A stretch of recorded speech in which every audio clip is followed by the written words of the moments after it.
একটা গণতান্ত্রিক সরকার দেশের ছাত্র যুব সমাজের কাছে কতটা বিপজ্জনক হয়ে উঠতে পারে তার উজ্জ্বল প্রমাণ হয়ে থাকলো ভারতবর্ষের নরেন্দ্র মোদী সরকার।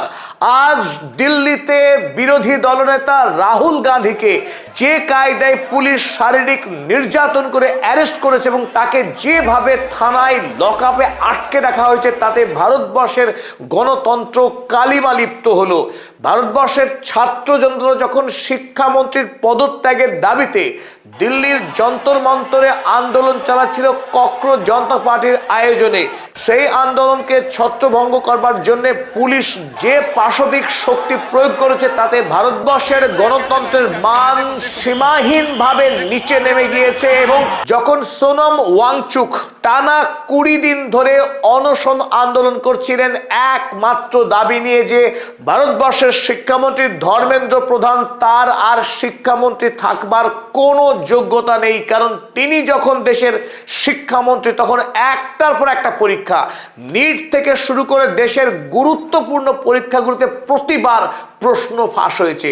অথচ এতগুলো প্রশ্ন ফাঁস হবার পর যখন দেশের অসংখ্য ছাত্র ইতিমধ্যে আত্মহত্যা করেছে এবং অসংখ্য ছাত্র যারা কোমায় চলে গেছে, হতাশার সঙ্গে লড়াই করছে প্রতিদিন, সেই ছাত্র সমাজকে আধারের দিকে ঠেলে দিয়ে দেশের শিক্ষামন্ত্রী ধর্মেন্দ্র প্রধান অনায়াসে বিলাসিতায় দিন কাটাচ্ছে।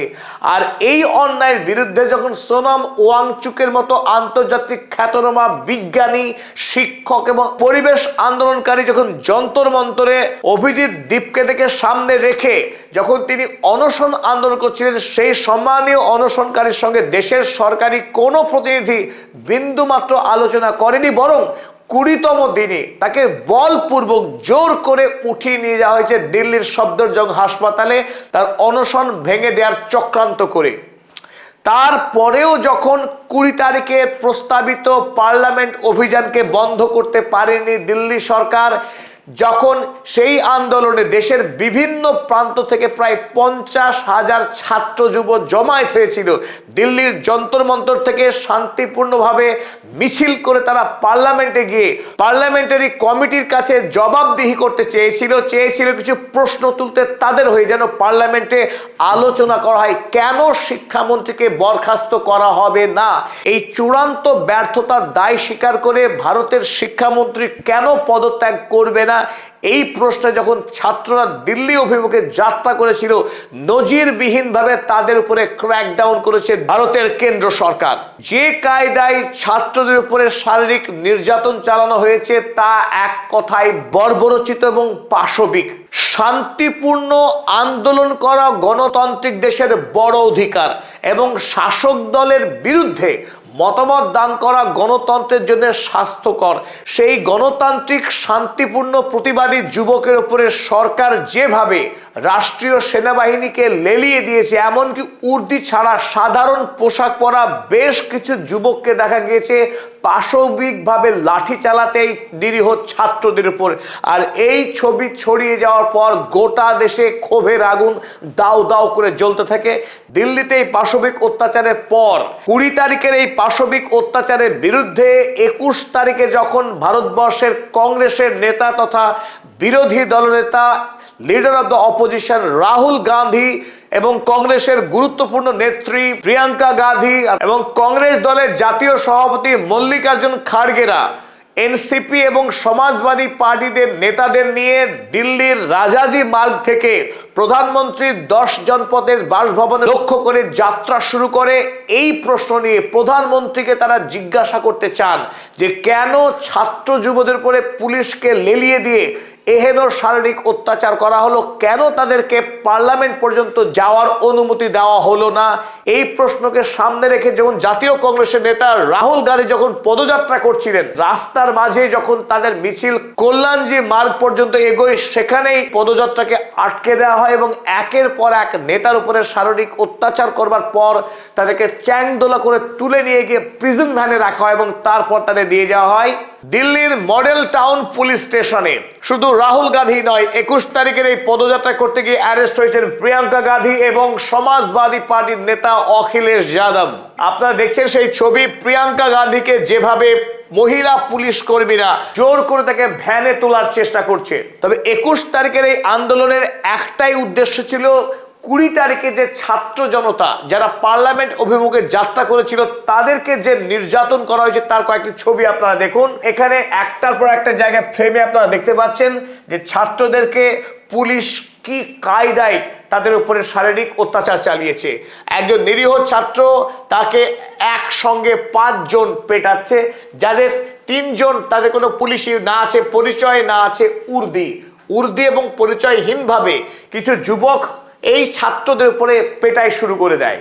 আপনারা এই ছবি দেখলে আটকে উঠবেন, গোটা শরীরে তার রক্তে রক্তাক্ত হয়ে গেছে।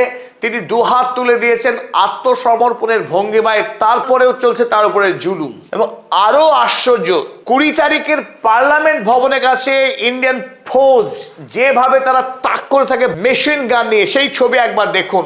যে একাধিক পোস্টে এই ছাত্রদের আন্দোলনকে রুখে দেওয়ার জন্য তাদেরকে বন্দুক ধরে যেভাবে তাক করেছে, অথচ এই পুলিশ দেশের জনগণের ট্যাক্সের পয়সায় বেতন পায়। তাদের কাজ দেশের ল অ্যান্ড অর্ডারকে প্রতিষ্ঠা করা এবং যাতে মানুষ গণতান্ত্রিকভাবে নির্বাচিত সরকারের ভুল ত্রুটিগুলো সামনে আনতে পারে এবং তার বিরুদ্ধে শান্তিপূর্ণ প্রতিবাদ মিছিল করতে পারে, এটাই দেখা কর্তব্য পুলিশের।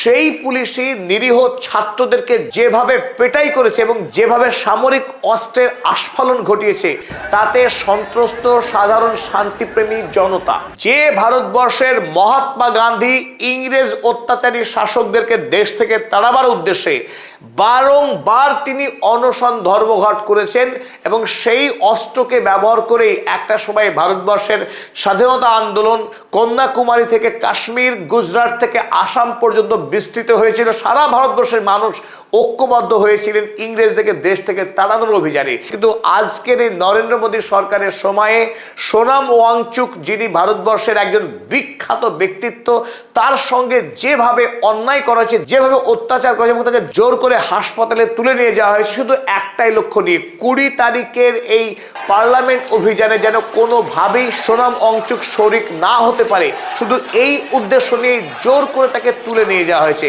অর্থাৎ গণতান্ত্রিক আন্দোলন করার অধিকারকে খর্ব করার সব রকম প্রচেষ্টা করছে নরেন্দ্র মোদী সরকার। আর এর ফলে ভারতবর্ষের বিরোধী দলগুলো আজ থেকে একটা শক্তিশালী ঐক্যবদ্ধ প্রতিবাদ সভায় নামবে, এটাই আমাদের অনুমান। বিশেষ করে জাতীয় কংগ্রেস দল গোটা ভারতবর্ষের প্রতিবাদ আন্দোলন নামবে নিশ্চিতভাবে। তবে ভারতবর্ষ মহাত্মা গান্ধীর দেশ, যে মহাত্মা গান্ধী গোটা পৃথিবীতে শিখিয়েছে গণতান্ত্রিক শান্তিপূর্ণ আন্দোলনের শক্তি কতটা, অহিংস আন্দোলনের আদর্শ এবং তার শক্তি যে কত ব্যাপক হতে পারে, তা ব্রিটিশ সাম্রাজ্যের ভিত নড়িয়ে দিয়েছিল যে মহাত্মা গান্ধী।